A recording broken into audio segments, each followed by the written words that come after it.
If you are fed up like I am with all the fear mongering about 2025 astrological energy and you want to make 2025 your this is the video for you. Hola beautiful souls, welcome back or welcome to my channel where we merge the cosmos with self-development using astrology, spirituality, and wellness to become our higher selves every day. If that sounds like something you're interested in, don't forget to like, subscribe, and hit the bell. That way you don't miss future videos like this one. You can follow me on Instagram as well for more life updates and more fun astrology content. You can also head to my website to find the services I offer, such as one-on-one readings, and sign up for my newsletter so you keep up to date with me on more exclusive offers and exclusive astrological energy updates. I wanted to make today's video to show you that 2025 does not need to be feared. We have a lot of really exciting transits happening in 2025 that are going to be life-changing on a personal level and history-changing on a collective level. That is so exciting, but everybody is so scared. If you watched my last video, which if you haven't, it'll be linked here. Oh my gosh, I need to get better at this. I've been doing YouTube for how many years now? But that video, I actually had somebody scared of my title for the video, which is the year of death and change. But death and change do not need to be negative. We surround those words with so much fear and negativity when actually those are things that are needed for us to expand and grow and become our highest selves. And 2025 and the years to come are going to be chock full of opportunities for growth. And if you choose to face those challenges with optimism and you come prepared because you know the energy at hand, you're going to have that much more power to step into who you're meant to be and to step into the person that you can become that gets everything that you've ever wanted. Don't miss out on the chance to use death, rebirth, change to expand into your best self yet. We're going to focus primarily on using Pluto in Aquarius to become your best self in 2025 and onwards, but I might mix in some of the other transits happening just a little bit. But if you want to know more information on the specific transits happening that are going to be life-changing for us, again, go back and watch my previous video about the 2025 energy. Now let's get into talking about understanding Pluto in Aquarius itself. I'm not going to dive too deep into Pluto in Aquarius because I did talk more about it specifically in a 2024 energy video I made, which will be linked above here. That has more of my thoughts on Pluto in Aquarius specifically, but I also touch on it again in my previous video about the 2025 energy. So again, go back and watch those if you want more information on the transit specifically. But some overall themes that we have going on with Pluto in Aquarius, as well as the other transits along with it, are we're going to see some intense innovation, especially in the technological spaces. When it comes to humanitarian matters, technology and humanitarianism are going to tie in to create revolutions of some kind. We already kind of saw the onset or the beginning of Pluto in Aquarius with Luigi Mangione and his stand against the healthcare system, basically. That itself is a very intense example of what Pluto in Aquarius can hold for us, because the average individual, the average citizen, if you will, is going to start wanting to stand up for causes that matter. And they're going to take the road less traveled to try and get their voice heard or do the things that need to be done to enact actual change. We're going to see a lot of systems falling. A lot of things that we're used to are going to be crumbling. And because we're used to them, this seems very scary because a lot of humans don't like change. A lot of us are wired to get comfortable and to like predictability because it ensures our survival, right? However, change is necessary for the evolution of humanity and for all of us to ascend higher than before. The crumbling of the systems that are not working is necessary to clear space for something better to come through. So we're going to start seeing the beginning of this. And this is basically the primary theme of Pluto in Aquarius. And this is why people are so fearful of it, because they're just afraid of the intense change and events that can come with intense change. Understandably, but we're going to experience what we're going to experience. The universe is going to do what it does. The cosmos are going to do what they do. So are you just going to wallow in your bedroom, cry, curl up, and take it? Or are you actually going to ride the wave, stand up, and learn how to navigate it in a way that's beneficial to you and gives you your best chance at life. Now let's talk about the specific ways that we can use Pluto in Aquarius for personal empowerment. My first piece of advice is having the courage to face your fears with a curious mindset and reframe what change means to you. As I mentioned at the beginning of the video, one of the things that are keeping people very hesitant about Pluto in Aquarius's transit alongside the other transits coming up is because everyone is scared of the change that's going to happen and what events are going to lead to that change. They're fearful of the historical events that might take place that we're going to experience. Again, this is totally understandable. However, we need to learn how to ride the wave of the astrological energy because it's going to happen whether we like it or not. So I'm very much the type of person that's like, well, this is going to happen and I have no choice, so I'm going to try and handle it to the best of my ability. I'm going to try and give myself the best chance I have at making this an amazing transit and making it work for me in the ways that I can personally control. And one of the first things that we can control is how we approach our fears and how we approach the idea of change. Whenever Pluto comes around in a transit, it is one of the optimal opportunities for extreme growth because it is literal rebirth. As I've stated in videos before, Pluto is connected to Scorpio because it is the primary modern ruler of Scorpio. Therefore, it is connected to the themes of the phoenix, which is rising from the ashes of death to become your best self and become the phoenix. This is 100% Pluto's energy. But in order to do that, you have to be willing to dive into the shadows of the underworld to come out better than ever. You are your most powerful when you embrace the duality of life, when you embrace that death holds just as much rich knowledge as life and vice versa. The two do not exist without one another. They need one another to work in perfect harmony. So reframing your mindset around what Pluto means and what Pluto can do for you is going to be one of the first steps in reframing this entire transit and using it for your benefit and not just curling up in the fetal position in your bed and crying about it. With everything I just said, I think it goes without saying that this is going to be an extremely vital time for deep shadow work.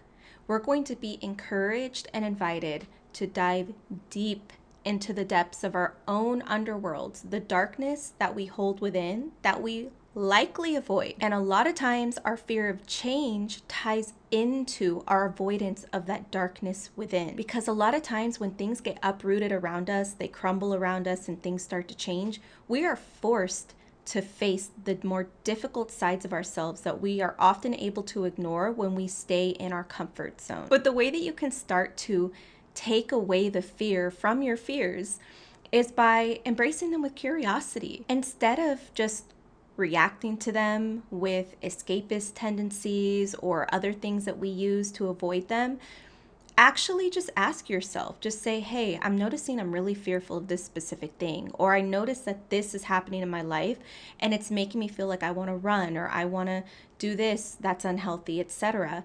Why is that? And this is where journaling can be your best friend. Meditation can be your best friend. Even just going on mindful walks in nature is a great way to sort through your thoughts in a way that is not restricting either. I like to definitely sort through my thoughts by taking walks because I get to feel the fresh air. I don't feel so caged in. Sometimes when you journal or when you meditate, they're amazing activities, but sometimes they can make you feel a little bit caged in. I like to be most reflective when I'm in nature because it feels like I'm being supported and hugged by nature while I reflect on my thoughts and while I kind of sort through my fears or my concerns or my sadness, whatever's going on at the time. But really reflect on where that fear of change might be stemming from for you specifically. For everybody, it's going to be different. Another thing that's going to really support this reflective energy and might actually help us overcome a lot of emotional traumas and shadows within is when we also have the Saturn-Neptune conjunction in Aries happening this year, and then we also have Jupiter in Cancer this year. Those are transits, again, that I spoke about in my previous video about the 2025 energy. So again, go back and watch that if you want to reference that energy. But those are transits that are really going to help support our emotional healing, our emotional well-being. A lot of things that we suppress are probably going to come up this year, and we're going to be challenged to work through them. So reflecting on where your fear of change or your fears in general are really stemming from, and explore the ways in which you can transmute that fear into excitement and possibilities, because fear is truly the doorway to new possibilities of life for us. My second piece of advice for using Pluto and Aquarius for personal empowerment is to identify the areas in life where you may feel stuck or limited. Again, this transit is going to challenge you to face the parts of yourself you usually run away from, but it's in facing those scary parts of ourselves that we are going to become our highest selves at the end of the day and manifest everything we want using this very deep, difficult yet transformative energy. It's up to us to transmute that energy into something productive. Having the ability to be real with yourself and identify the areas in life where you're feeling stuck, limited, restricted, and you may need to make a change is going to be one of the best things you can do during this transit. Again, Pluto crumbles things away and burns things to the ground for the sake of something new and better coming to fruition. Aquarius is the sign of innovation and rebellion. Both energies combined are going to be challenging you to burn things to the ground that are keeping you back and keeping you from stepping forward into your authenticity. Individuality is huge whenever we see Aquarius energy in the mix, but a lot of times we are afraid to fully embrace our authenticity and individuality because it means that we have to enact some type of scary change. We have to step forward in some way. We have to move forward despite what people are going to say about us or think about us or perceive our actions, and all of that can come off as very scary. So a lot of times when we have Aquarius around, but also coupled with Pluto, we're going to be facing a lot of our insecurities and potentially overcoming them if you choose to. Aquarius and Pluto are challenging you to recognize, hey, I've been keeping myself stuck in this way for the sake of other people, for the sake of pleasing people, for the sake of keeping myself more digestible, more palatable for other people, but no more. No more. Identify the ways in which you are keeping yourself digestible and small for other people, and find ways where you can slowly start taking steps towards being your most authentic self openly. Instead of hiding your authentic self in your room when you're alone, start being more open about it. Maybe there's a certain type of jewelry you want to wear, a certain piercing you want to get, a certain type of clothes you want to wear. These are very superficial things, but they can be small steps forward in expressing yourself, and they can start to build the confidence you have in yourself. The real key with change is building confidence and trust with yourself and showing yourself you can do it, that you are capable.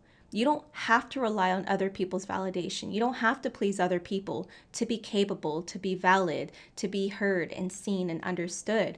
You can do that for yourself. And the more that you do that for yourself and reassure yourself that you can do that, the less you need others' validations and the more that you walk in your own purpose and authenticity. As long as you become aware of where you're keeping yourself small and stuck and restricted in life, start becoming aware. As you build the awareness, start noticing the areas of your life where you do it the most. Again, you can even write them down so that way you can keep track of them and notice patterns. Then look at those categories of life where you tend to keep yourself small and start recognizing ways in which you can start to slowly break out of that. Take baby steps to break out of that in each category of life. And by doing that, you build trust and confidence within yourself. You continue to walk into your authenticity. And once again, you transmute this fearful energy of Pluto and Aquarius into something that is transformative and beneficial for you. My last piece of advice for using this transit for personal empowerment is to somehow connect with a community of your own or work on building community around you. Something that's often overlooked when Aquarius comes into the mix is that Aquarius is a community-oriented sign. I'm not saying that Aquarians like to be extroverted all the time. There are different types of Aquarius energy, but overall, Aquarius is a humanitarian sign. Whether they're a socialite or a certified introvert, they tend to enjoy adding something meaningful to human life. Whether they care about ethical matters, humanitarian matters, whether they themselves are trying to create something innovative to better humanity or to move humanity forward in a productive way. Usually Aquarius energy is focused on something in that realm. So when we have Aquarius energy so potent this year and for years to come with Pluto being in Aquarius, community is going to be a huge focus. If you haven't noticed already, there has been a lot more of a narrative forming around community, whether it's people saying that they want to go back to living in little farming communities where they share crops and this and that, or you have people online forming very clear groups where they're standing up for a cause, etc. I'm not saying that you need to try and conform to a certain group and try to fit in, but speaking to others, building connection with others is going to be a huge, important theme in the time of Pluto in Aquarius. We're going to be trying to return to community, the power of the individual and the power of the people. So a way that I'm doing this, for example, or I've been trying to, is on threads, on Instagram threads. I have been a lot more interactive with people and a lot more communicative for fun. A lot of us tend to think that we have to have the perfect response, or we have to find the perfect groups, or we ourselves have to post the perfect thing. But a lot of times it's just fun to interact with people with no strings attached, I guess you could say, without putting so much pressure on the interaction. So I have been going on there and I've just been interacting with things I like and giving my honest 2 cents, respectfully, of course, or in a fun way, in a friendly way. And it's been so fun to have that banter with random people all over the world. And I think that that's a beautiful thing, because in my 2025 energy video, I briefly touched on the fact that the power is going to be more returned to those individuals that are living authentically. So instead of us placing so many like celebrities, for example, on a pedestal, we're going to be seeking out more people that are relatable and authentic, to not just put on a pedestal or listen to blindly, but to collaborate with and form community with and to bounce thoughts off of. And we're going to see a lot of strength return to humanity on a collective level if we are focusing on this community bonding. Now, trust me, I know all my fellow introverts are probably screaming. I am definitely an introvert. If you know me, I am certified 100,010% an introvert. So I get it. I get it. But this is an important thing to focus on, even if it's just reconnecting with your loved ones, reconnecting with your friends that you've maybe been neglecting. Somehow reconnect with community and personal bonds, whatever that looks like for you. Now I want to provide you with some practical steps, if you will, on how to actually use this transit actively and use the energy and transmute it into something productive with your time. If you don't know where to start, this is a great section to watch. My first piece of advice is to definitely find wherever Pluto resides in your birth chart. Depending on what house Pluto is in your chart, what sign it's in, that will determine how this transit is going to affect you. Not only that, but looking at what house the current Pluto is transiting through in your chart. And if you want to know how to do that, you can actually just type in AstroSeek current planetary transit calculator, and it will come up with a website where you can calculate your birth chart with the current planetary transits laid on top of it. So then you can actually identify where Pluto is moving through your chart at the moment. And the house that it's moving through is going to be where you are most affected at the current moment when it comes to the Pluto in Aquarius transit. So if you haven't done that already, I highly encourage that you go do that. My second practical step is to focus on how you can practically innovate certain parts of your life. What I mean by practically innovate is we can get so caught up in big dreams and big goals, especially when we know that such a strong energy is present. And we're like, yeah, I'm gonna do X, Y, and Z with this energy. and we can get too excited. We can get a little too excited, especially with Saturn and Neptune conjunct in Aries later on in the year.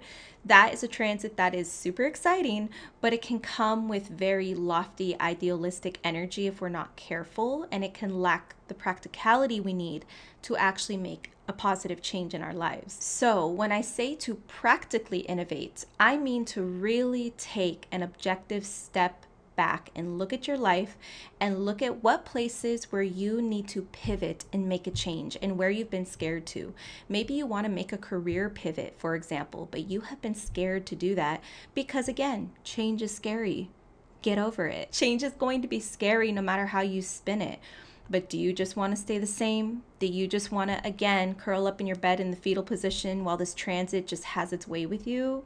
I don't think so. That's not what we do on this channel. That's not why you're watching this video. Practical innovation. Look at your life, see where you need to make a pivot, and then write it down, write about it, and start mapping out practical steps, writing down practical steps and micro steps in order to reach that change. If it's a career change, what are some of the first things that you need to start doing? And again, nothing should be done impulsively, recklessly. Nothing should be rushed, by no means. It's okay to take your time. Again, going back to what I said in the previous section of this video, what's keeping you small in life? Be honest with yourself and find ways to practically move out of that by mapping out the necessary steps to do so. Really, what this transit is all about is teaching us how to adopt a growth mindset over a mindset of fear and remaining small, minuscule, and scared. Kind of tying into what I was just talking about, my third practical step would be to challenge yourself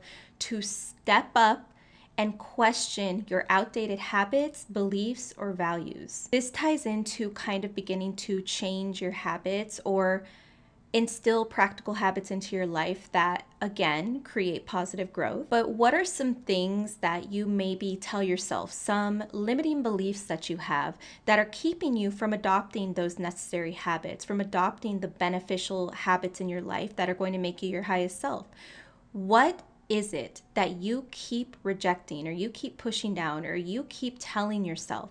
Maybe there's a narrative that you keep telling yourself that you don't realize, but you need to become conscious of it. You need to become aware of it first and foremost before you can actually begin to move on from it. You need to figure out why you're telling yourself that, why it is you may be experiencing that, because on some level, I'm not saying that we can help everything that we go through and everything that happens to us, but on some level, we are always at least 1% responsible for what is happening to us, okay? We are always at least 1% responsible for what is happening to us.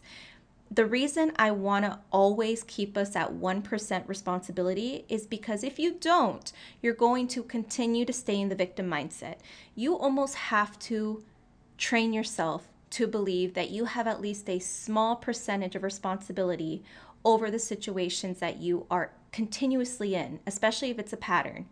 And you need to take ownership of that, accountability for that, and figure out what it is you need to do, because you can't control other people and other events, but you can control how you react to it and how you continue to try and improve your life from it. Challenge your idea of norms in your life. Things that maybe you let fall to the wayside, grooves that you've allowed yourself to fall into without even liking where you're at, without even enjoying them. You're just there because of comfortability. Challenge that. What values are holding you back? What beliefs are holding you back? What people are holding you back, etc. Again, this is a great thing to write down, because if we just have everything spinning in our heads, it gets real chaotic real fast. So it's good to actually write these things down, especially as you realize them. If you don't have anything to write on, whip out your phone as soon as you have an epiphany and put it down in your notes and return to it later, and actually have a journaling session where you write about these things. However you decide to go about it, map these things out challenge them, begin to learn from them. That way you can begin to, again, map out practical steps and ways to move forward from them. This next practical step is a little bit more unorthodox, you could say, but it's to embrace new knowledge and new technology. When it comes to Pluto and Aquarius and some of the other transits that are coming into the mix, we're going to see intense technological innovations. And if you allow it to, you're going to be left in the dust, confused, depressed, and discouraged because you are so far behind everybody. What you do not want to do during a transit like this, especially again with some of the other transits coming up, such as Uranus and Gemini, which again I talk about in my 2025 energy video linked above. But something you don't want to do is get so fixated in your own ways, your own beliefs, your own values, that you don't even attempt to learn anything new or try anything new or embrace anything new that's happening. And a lot of times when it comes to improving yourself, maybe even making that career pivot like we mentioned earlier, sometimes that requires you to be up to date on current trends, current knowledge, current innovations and creations. And if you're not, if you just let the world move so far away from you without you even trying to embrace it or keep an open mind or open heart to it, you are going to be left behind and you're going to feel it. We become our best self by continuing to learn and embrace the new and be flexible for it. I'm not gonna lie, for the longest time, I was off of TikTok. I have a lot of thoughts on TikTok, but I finally recently got back onto TikTok. I haven't been uploading anything to it. I've just been consuming content on it. And I'm like, you know what? I've been missing out, okay? I have been out of the loop and I don't like it. I like the fact that I'm in the loop now. Like, I know what's going on TikTok. It's funny because now that I finally got on TikTok, it might get banned, but I guess to be determined. But for now, I'm enjoying TikTok. And that was a part of me that was kind of staying fixated in the idea of closing my heart and my mind off to something. And that comes from my stubborn sense of pride that I often have. But I recognize that. I recognize that sometimes there's a time and a place for my stubborn pride. And sometimes there's a time and a place where I need to put it away, okay? Because it's actually just holding me back. I could have been benefiting so much more from TikTok earlier on if I had remained open to it. But alas, we live and we learn. And that's really the goal of Pluto and Aquarius, to live and learn. Don't be afraid to live and learn. Simple. Once again, this is the time to align with your highest potential. There is nothing to be afraid of. We are in this together. We are in this as a community, whether it's from afar or whether it's face to face. And I really hope that you were able to leave this video with a much more positive mindset about the Pluto and Aquarius transit alongside all the other transits coming with it. I really appreciate you being here, and I just always want you to feel as empowered as possible using astrology, using the cosmos, because at the end of the day, the universe is supporting us. It is not against us. But sometimes what we need does not feel good, and the universe will always give us what we need, not always what we want. So let's embrace it and use it to the best of our ability. And again, make 2025 our Thank you so much again for being here. Until I see you in the next video, I appreciate you. Yeah. Adios.